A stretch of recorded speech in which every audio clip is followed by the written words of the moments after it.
शायद वह गर्मियों की रात रही होगी।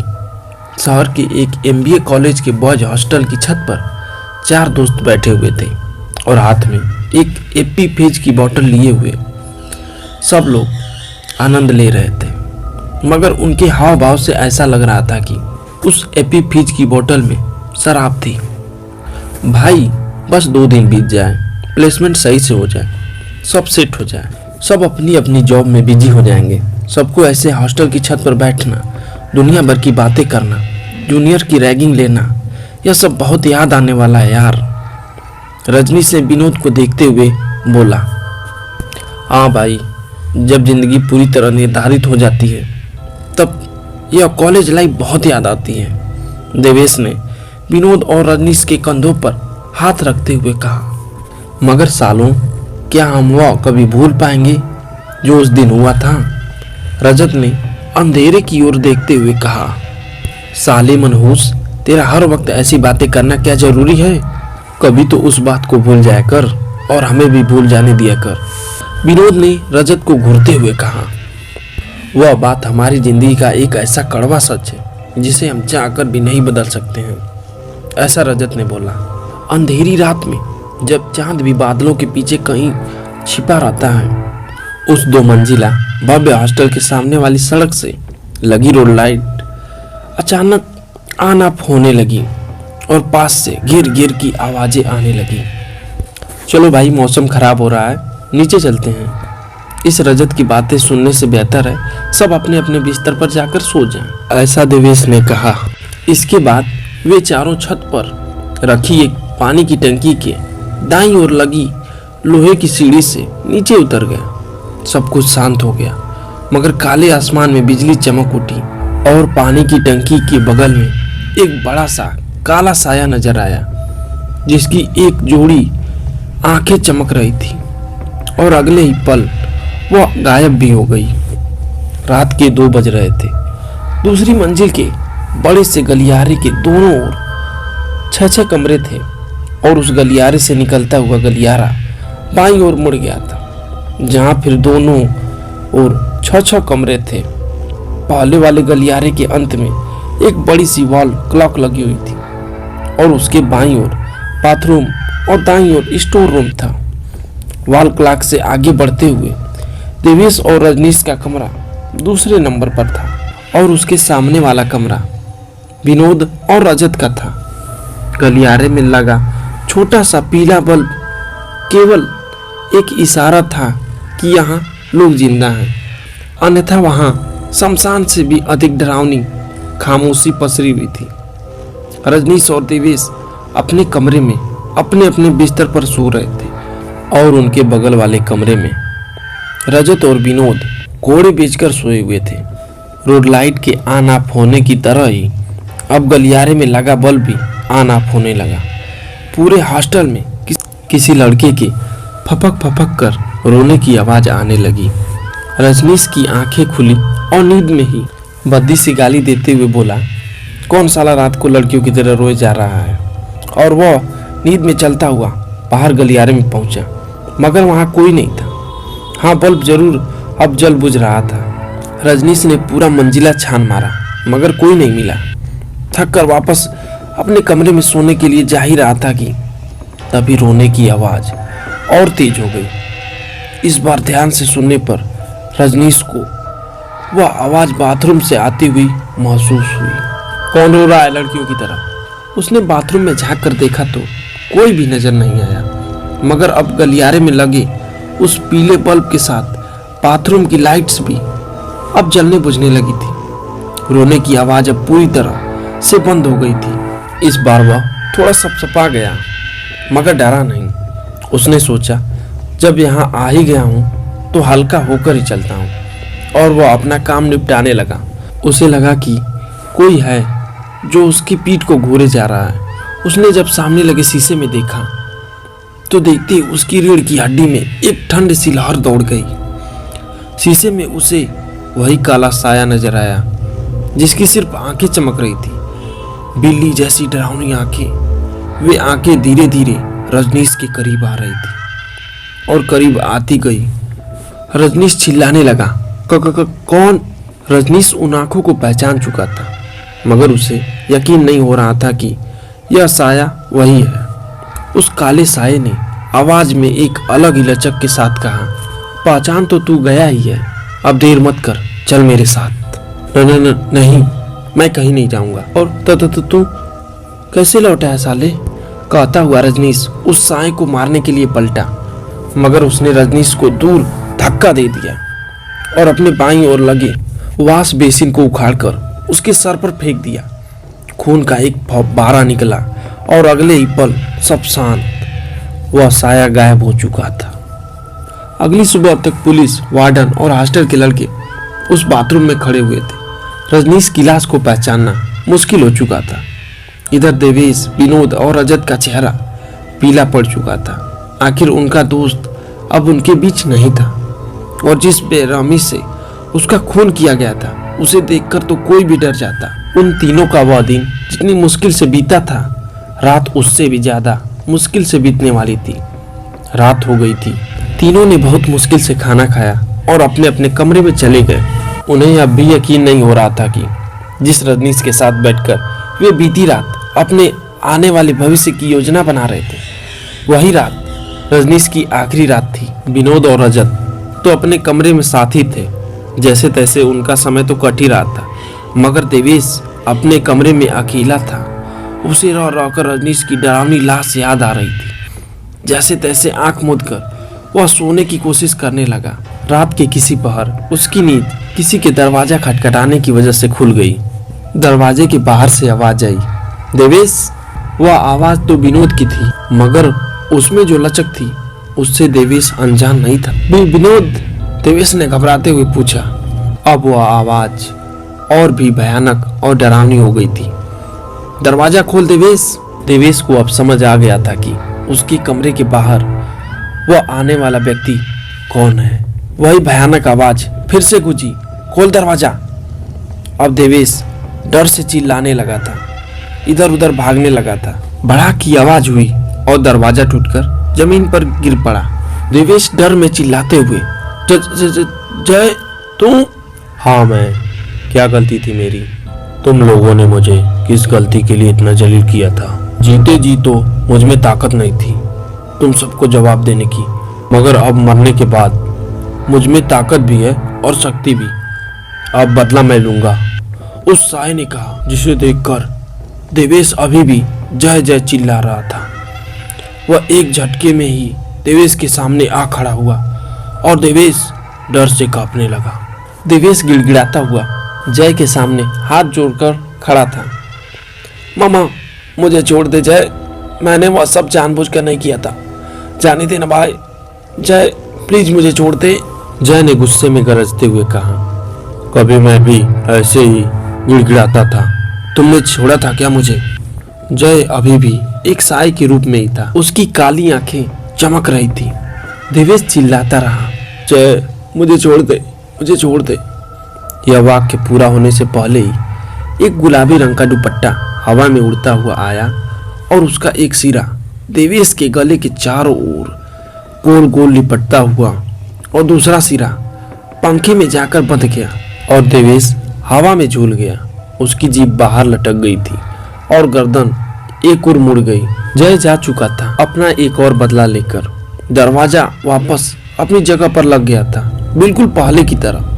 अगली सुबह जब देवेश बहुत देर तक अपने कमरे से बाहर नहीं निकला तो रजत और विनोद ने वार्डन को बुला लिया, और इसके बाद जब देवेश के कमरे का दरवाजा तोड़ा गया तो सब सन्न रह गए। देवेश की लाश पंखे से लटकी हुई थी और उसमें सफेद रंग के कीड़े रेंग रहे थे।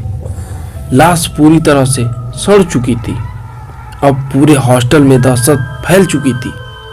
किसी को कुछ समझ नहीं आ रहा था, यह कौन है जो एक एक करके हॉस्टल के लड़कों की जान ले रहा है, और इससे भी बड़ा सवाल, आखिर क्यों? 4 दोस्तों में से अब रजत और विनोद ही बचे थे। देवेश के गले में लटके उस गुलाबी दुपट्टे को देखकर रजत और विनोद को अब कुछ कुछ अंदेशा होने लगा था कि वह कौन है जिसने रजनीश और देवेश दोनों की जान ले ली है। रजत ने कहा, भाई मुझे लगता है जय वापस आ गया है। इस पर विनोद ने डर और गुस्से से चुप हो जा रजत, बिना बात की बात मत किया कर। मैं सच बोल रहा हूँ विनोद, तुझे याद नहीं वह गुलाबी दुपट्टा? वो दुपट्टा अंतिम समय में जय के पास था। यह कहते हुए रजत का चेहरा काफी सफेद पड़ चुका था। विनोद ने चिल्लाते हुए बोला, हमने उसे नहीं मारा। इस पर रजत गुस्से में बोला, तेरे चिल्लाने से सच नहीं बदल जाएगा।